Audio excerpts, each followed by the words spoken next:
నమస్తే, welcome to Andhraprabha. నేను మీ హేమమాలిని.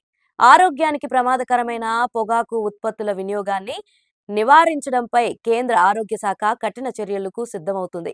ఈ క్రమంలో పొగాకు నివారణ ప్రకటనపై ప్రధానంగా దృష్టిని సారించింది.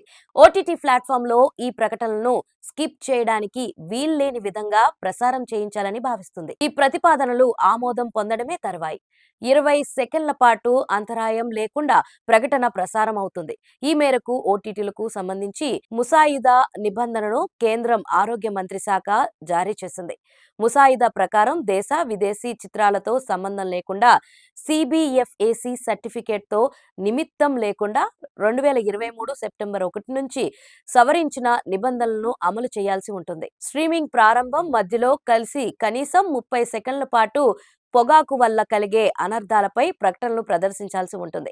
గత ఏడాది ఓటీటీకి ఈ నిబంధనలు తీసుకొచ్చారు, కానీ అందులో ఫిలిం అనే నిబంధనను స్పష్టంగా పేర్కొనలేదు.